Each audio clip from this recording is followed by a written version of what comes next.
that's it. Not even taking a rain jacket. Doesn't rain this time of year in Porto as far as I've heard, so no use overpacking. Good morning. This is the beginning of day 5. Things are not looking good. We have got some pretty heavy rain happening out here. And it's forecast to rain until about 4 o'clock this afternoon. This is a steady, heavy West Coast type rain. We're trying to figure out how to do this. Didn't bring rain jackets because the weather did look good when we left. I didn't want to carry a heavy rain jacket, but we're thinking about stopping and buying a poncho or getting an umbrella. So, stand by. We'll let you know what we figure out. It is raining heavily. We are making our way out of Villa di Castello, but it is going to be a long, wet day. We were wondering what we were going to do about protecting ourselves from the rain. We thought maybe an umbrella or stop in the sports store and get a rain jacket, but we walked about 50 meters out of our hotel, turned the corner, and there was a store selling umbrellas. So while we were looking at the umbrellas, owner of the lady that owned the store came out and said, no, you need these. And she said, the ponchos.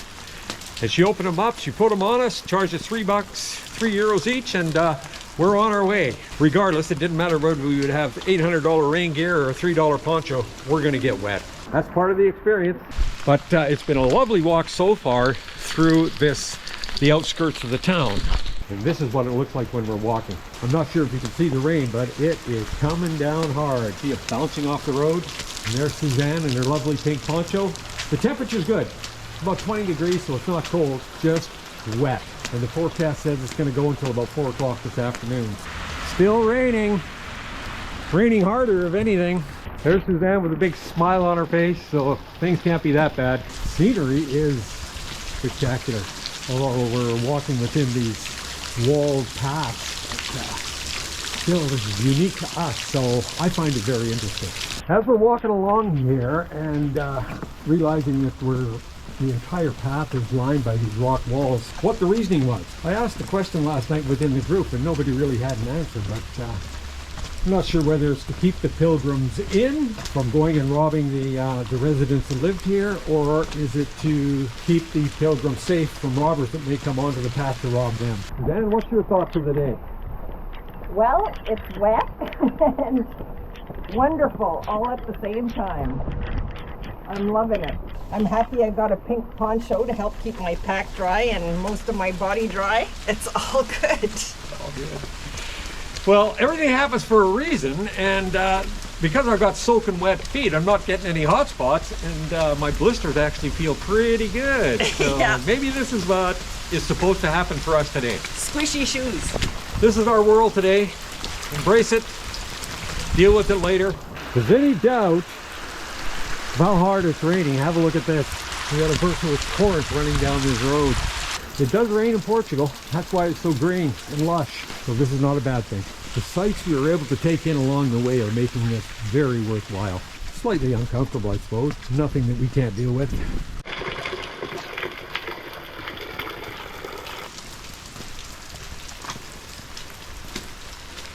Through the lanes, through the backwood, around every corner is another interesting sight to see. This must have been a particularly dangerous place as the walls are really high here. Here we are standing on a bridge looking at a little creek. At some point a fire ripped through here, but it didn't kill the trees. That's one unique thing about eucalyptus trees, is that the fire doesn't kill them. Right now I have that wonderful aroma of the eucalyptus. The rain has lessened. It's supposed to quit by 4 o'clock this afternoon, but it's really not as bad as I thought it was going to be. Talk about your yard ornaments. You got to check this out. There is all kinds of stuff here. It looks like old gardening tools. You don't recognize most of them, but this guy has decorated his yard with all this cool stuff. We've been walking through a very ritzy neighborhood. These are very high-end homes overlooking the ocean and the farmland down over there.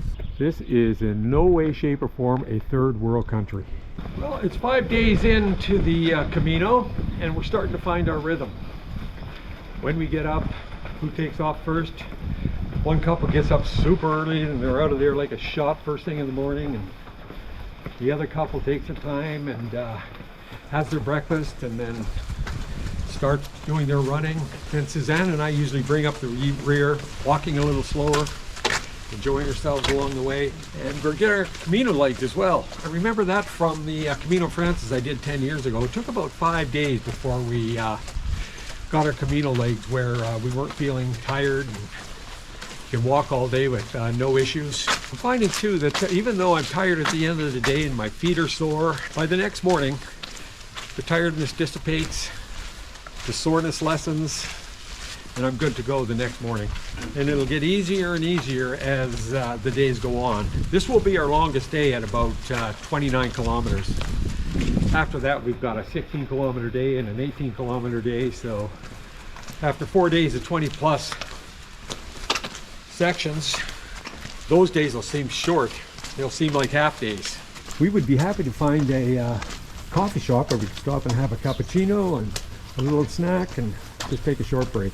This big slab of rock here is in front of this house, and they built their house around and conformed it to the rock that it's sitting on rather than trying to bust the rock out and build it over top. And this big rock wall here, this yellow wall, is actually stone with grout cemented in there, but they painted it yellow instead of leaving it natural, which is a bit unusual. Most of them are just left natural. This is interesting. I almost missed this tiny narrow trail. Like I've just happened to glance up and see a clamshell.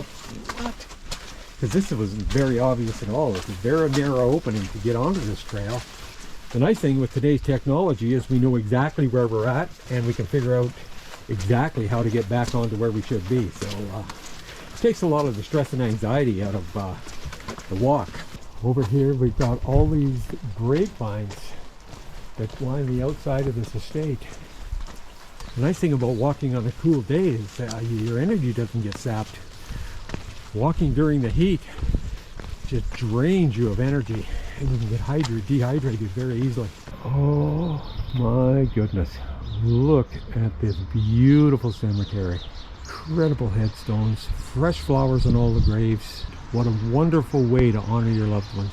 We're about a third of the way now and we stopped for a break, and just as we stopped the rain picked up and just started to pour. So we're having you sitting underneath this awning and having your cappuccino and a ham and cheese croissant. Exactly what we needed for right now. Well, the timing could not have been more perfect. It was raining lightly when we got here. We sat down, ordered our coffee and our lunch, and the rain just started coming down.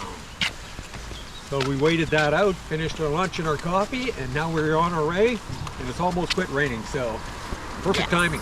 Just got a text from Joe further up the road that it's sunny where they're at, so they did say it was going to quit raining this afternoon, and they are true to their word. And all along this route, there's been quite a few of these water stations where you can fill your water bottle along the way. Walking along the coast was beautiful, don't get me wrong, and I really enjoyed that, but it's nice to walk in the areas where you see a lot of the history, stuff that's, you know, 6, 7, 8, 900 years old. You know, that kind of history we don't see in North America, at least not in the modern era of North America. Of course, it's all there due to the indigenous people, but here, this is the way it used to be. A little bit of water on the trail, but that doesn't make any difference because my feet couldn't get any wetter anyway, even if I walked right through the middle of the puddle. There's another path right down here. It's difficult to pick out, but you can see the rock wall and a bit of a path going down there. It's obviously not a main route, but maybe it was back in the day. But I'm pretty sure this is the main route right here. Trying to keep my feet dry when they're already wet.